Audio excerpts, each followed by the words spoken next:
Hi everybody, so we're doing the non-calculated paper. This is the November 2017 paper 5. So we've got the first one, write down the mathematical name of line A. Remember, any line that meets a circle we call a tangent.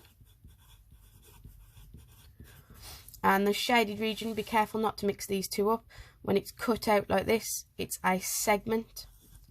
If it's a section that meets the centre of the circle, it's a sector. So the one that looks more like that would be a sector. This one's a segment since it's cut out. So write the next term in each sequence. This is a bit of an awkward one that you might have trouble remembering.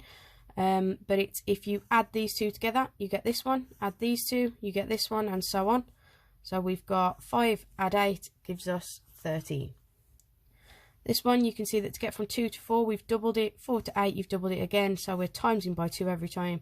So for our next one, 64 times 2, you get 128. Right, next question for the nth term. Well, you can see every time to get to each term, we are subtracting 3. Because it's a minus 3 every time, that makes it a minus 3n sequence. To get from minus 3 to the first term of 15, I need to add on 18. So you get minus 3n. Add 18. Right, if we look at the next one, you've got, now this question's worth 4 marks, okay? It's not a difficult question. It causes a lot of trouble normally just because there's a lot of information given. We know it's somewhere between 150, 1 more than a square number, 3 less than a cube number, and it is not a prime number. So first thing we need to know is between 1 and 150, what are our square numbers so that we can do one more than a square number. So my square numbers, 1 squared is 1, 2 squared is 4, 3 squared is 9, 4 squared is 16, 5 squared, 25, 36, 49, 64, where am I up to, 7, 8, 9 is 81, 10 is 100, 11's 121, and just about 50 on my page there, 12 is 144.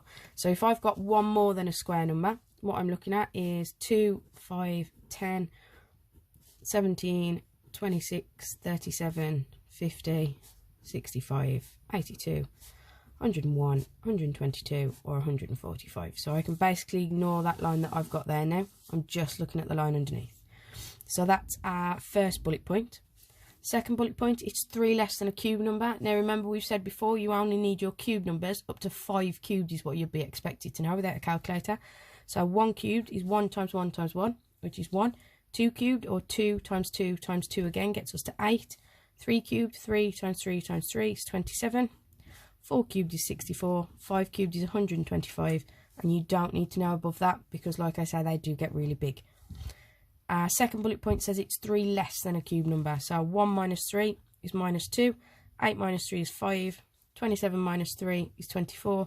64 minus 3 is 61. 125 minus 3 is 122.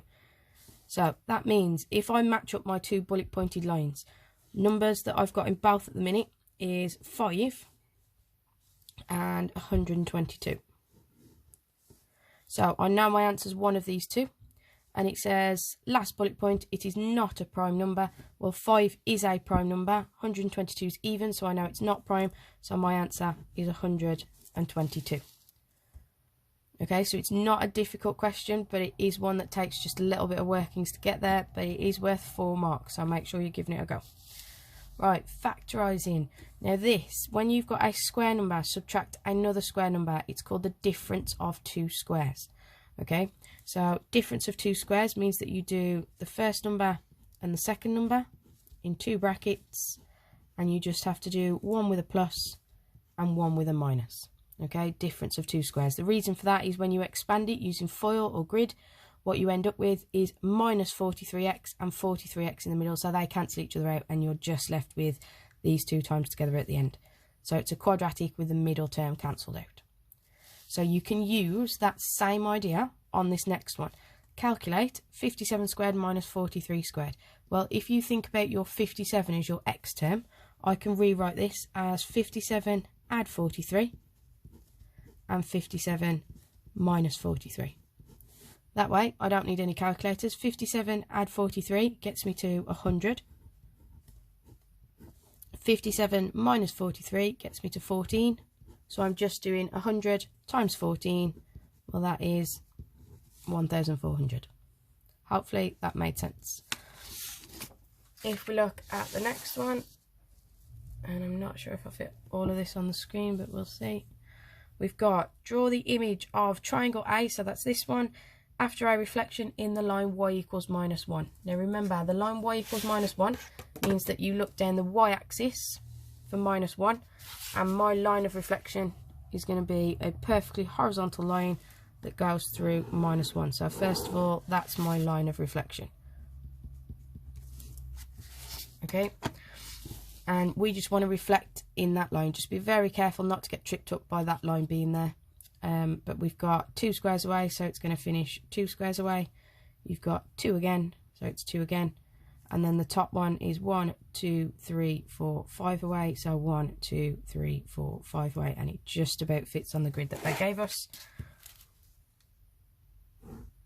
So we end up with our new triangle after our reflection. Okay, and that's part A. Part B says describe fully the single transformation that maps triangle A onto triangle B. Now remember, that means we're starting at A, we're finishing at B. And this little piece of information there is the most important thing. Single transformation. If you mention more than one transformation, you automatically lose all 3 marks. Okay, so make sure you're only describing it using one of our 4 transformations. So in case we've forgotten what those 4 options are, you can rotate a shape, you can reflect a shape, you can translate a shape, or you can enlarge a shape. So first of all, out of all of these, the only one that's actually going to change the size, given the fact that we've got 2 different size triangles, is enlarge. So I know automatically that it has to be an enlargement question. That's one of your 3 marks that you'll get at GCSE.